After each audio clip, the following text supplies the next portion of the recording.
Today, I'm going to talk about my two grandmothers. I'm lucky to have been brought up in two cultures, two distinct cultures, and I have to study them both. When I'm on my maternal side, I have to learn their culture from A to Z as though both my parents were from that culture. Same applies to if I have to be on the paternal side. But do you know something? It is a very beautiful life. And it can only be shown better if you look at the way my maternal grandmother visited my paternal grandmother a few times. How many? I don't know. But it is more than 2 times and less than 6 times. I do recall that the last time she left with my sister, the late Nyakenywa Wamoyo. Nyakenywa Wamoyo was named, the lady I follow, she was named after my maternal grandmother. So when my maternal grandmother left home for the last time from our western home, my sister followed her, and it was a struggle entangling her from her namesake. I remember that bus. As you board the bus, somebody had some sugar canes, and it sort of cut my grandmother's leg. She entered the bus while bleeding, and it was a night bus, and she traveled that way. Has my paternal grandmother ever visited my maternal grandmother? I can authoritatively say no. Because my paternal grandmother, when she visited us at Madaraka Estate a year before she died, and I remember my father telling people that that is the farthest his mother has ever traveled eastwards. And he was even saying that the farthest he knows that she has gone to is Kipkaren. Of course, my grandmother was a regular visitor to Uganda because some of her sisters were married in Gisuland at a place called Budadili. So the two ladies used to meet. Now you see, among the Kikuyu traditions, if you are visiting your daughters, the place your daughter is married, whether it is the father who is visiting the daughter alone, or whether it is the mother who is visiting the daughter alone, or whether both of them are visiting, among the Kikuyu, it is that you are visiting your daughter, and your daughter has to attend to you throughout your stay. You have only to pay her parents-in-law a courtesy call. You just visit them through a courtesy call. That is Kikuyu tradition. But Luhya tradition is that if you are visiting your daughter, you are not visiting your daughter, but you are visiting her parents-in-law. So what happens is, apart from daily maybe them allowing you space to talk to your daughter for 2 or 3 hours, but the protocol among Luhya is that you are their guests. They are the ones to mind what you'll eat, how you'll stay, everything. It is up to them. And if you are to go back, maybe even the fare for you to go back. Now, here is my Kikuyu grandmother visiting her daughter, who was my mother, and according to her tradition, she's visiting her daughter with her grandchildren. Of course, my father, we used to work away, so the time she came, my father was not around. So to her, she was visiting her daughter and her grandchildren. So it was the courtesy had to be that she had to just pay a courtesy call to my Bukusu grandmother. Of course, grandfather died 5 years before I was. JI-TENGE died 5 years before I was born. So when my mother came into the family, she knew that she had no father-in-law. So that is how my Kikuyu grandmother went to Luhya land, knowing that she was visiting her daughter. But according to Luhya traditions, my Kikuyu grandmother was a guest of my Bukusu grandmother. So my Bukusu grandmother, according to Luhya tradition, had to stop everything. And you see, among Luhyas, one of the people you respect mostly is that person whom both their children and your children, let's say Mr. and Mrs. Me, we respect Mr. and Mrs. so and so because their child and our child are married. That is the highest respect someone in Luhya land has. So my grandmother left everything. My Bukusu grandmother left everything and attended to my Kikuyu grandmother. Now you see, my Kikuyu grandmother, the way she interprets is that my Bukusu grandmother loved her so much that she had to set aside and even hijack from her daughter, hijack the guest and become a guest. So according to my Kikuyu grandmother, that was the highest honor, not knowing that my grandmother, my Bukusu grandmother, was only doing her part of work. That is one. So there was the cultural clashing, and then there was also the clash in language. My Bukusu grandmother only spoke Kibukusu. She only spoke Kibukusu and no other language. In fact, she did not even know Kiswahili. But my Kikuyu grandmother was a daughter of Nguyo. Nguyo from Tumutumu. Nguyo from Tumutumu. Those are Kinakoguru for you. Jen Kiano is also Nguyo from Tumutumu. That is a kilometer and a half from Tumutumu Mission Hospital. She went to school there. After school, ukisikia shule, standard 4. She went to school there. After education, she was a teacher, a nursery school at the same Tumutumu place. Again, she became, there is a medical officer who used to be called dresser. If you are a lawyer, you may have heard, especially lawyers of my age and upwards, you may have heard of somebody saying, Esinimu Teresa. Dressers, whom they say Teresa, were dressers, first aiders. The government has reintroduced dressers. We are calling them community health workers, who go around and attend to people, so that when those were the dressers. But you see, most of their duties used to be to dress wounds. That is where the name dressers come. And you find most of these ranks are going. We used to have P4, P3 to P2. Now they were removed. P1 is now going. That is how things are. And that is how dressers end. But my Kikuyu grandmother was a dresser. And she was born near not Thogoto, near Tumutumu, PCEA. They used to interact with Scottish and whatever. So she was fluent in, can I say fluent? In Kiswahili and English. Hiyo fluent inasema ni ile akina Mama Njeri. Those of us who saw kina Tama bin Tama and Mzee Pembe know Mama Njeri. Those who say sisi malikuja makafanya magashi. And I'll not talk about her English.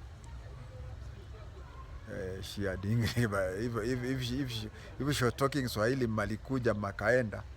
So that is how my Kikuyu grandmother knew English, knew Swahili, and Kikuyu. but my Bukusu grandmother only knew Kibukusu. So here was a communication problem. One,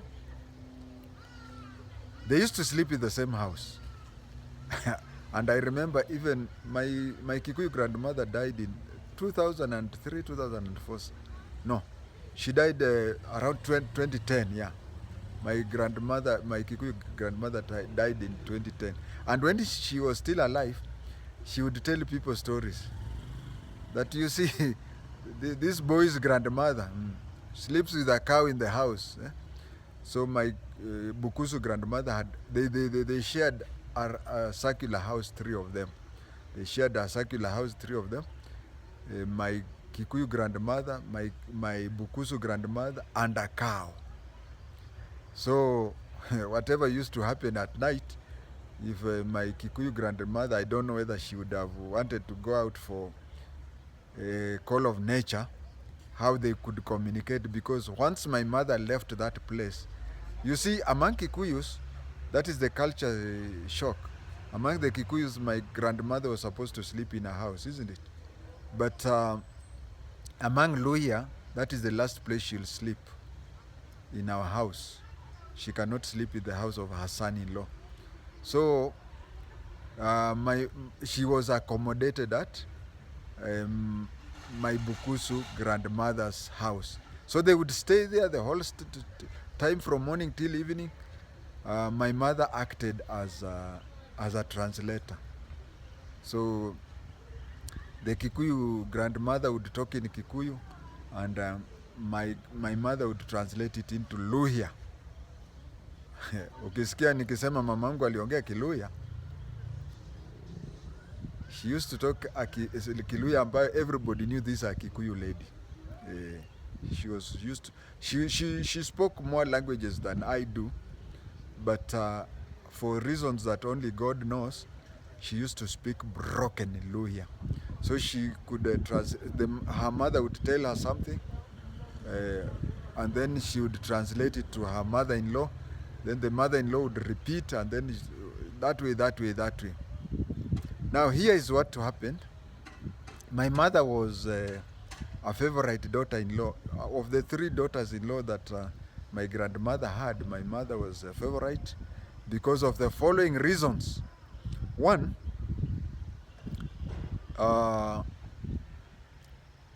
Uncle Kwalanda, who was a polygamist, he had 2 wives, was not popular with my grandmother, so it was transferred to his wives and his children and so on.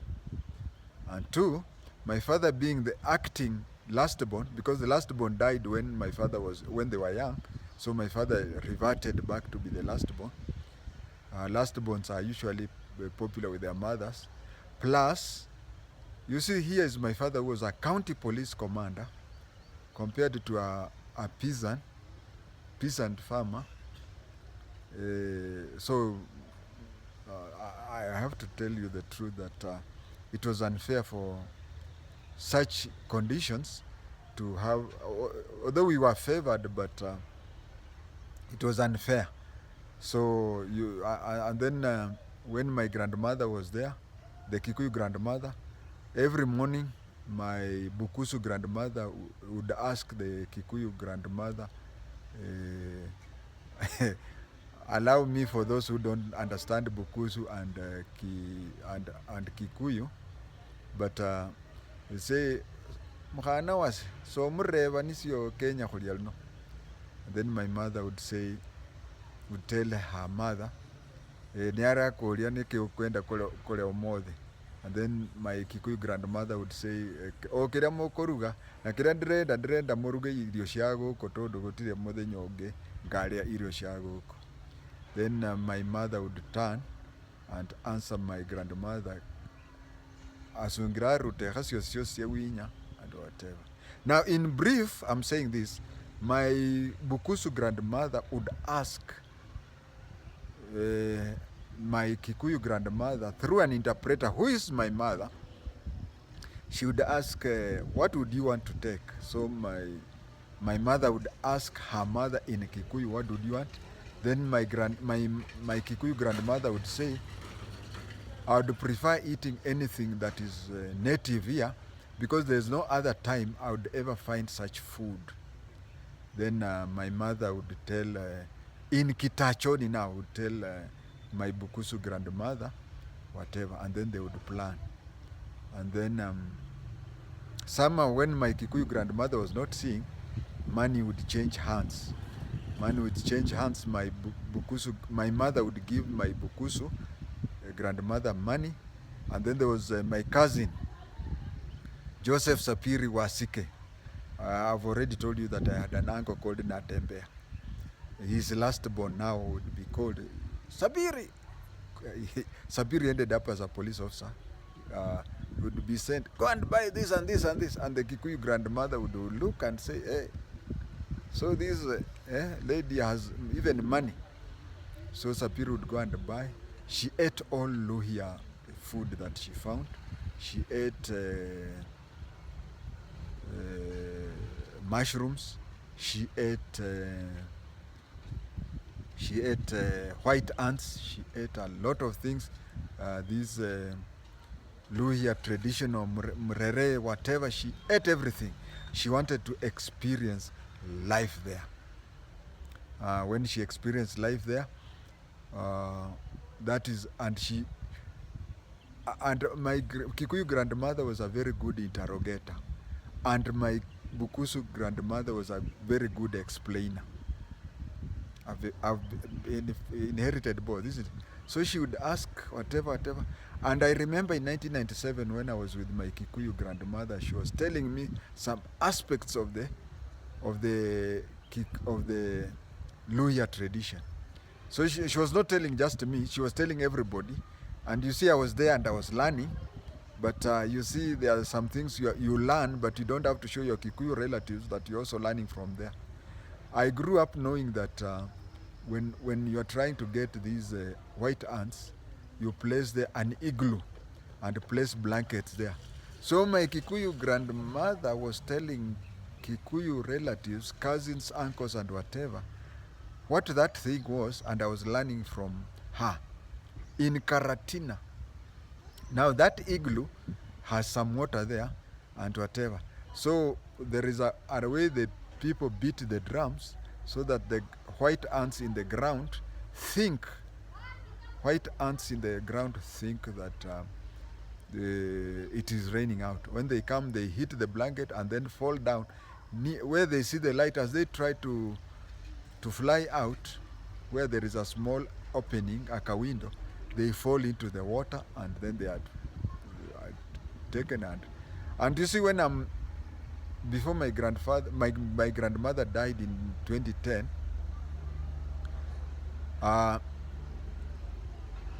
she could explain a lot of Luhya tradition. She used to ask her equivalent, although they were not of the same age. My Kikuyu grandmother was born in 1910 and my Bukusu grandmother was born in 1895. A difference of 15 years. But they would do that. And for those short visits, the greatest favor, and I'll always be indebted to my Kikuyu relatives. If you go to Tumutumu, you'll find there's a place called Kiriko Primary School. Now Kiriko is what is known as Madera West. If you go there, you can find there is a Kikuyu family there that they communicate among themselves in Kiluhya language, in Kitachoni language.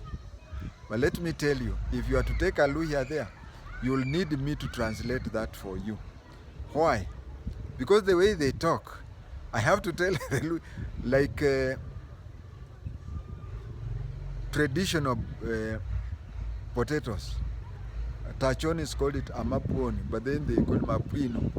So there's a way they talk broken Luhya, but it is a great favor for me and a great honor to find that somewhere in Karatina, people talk Luhya even though it is a broken Luhya.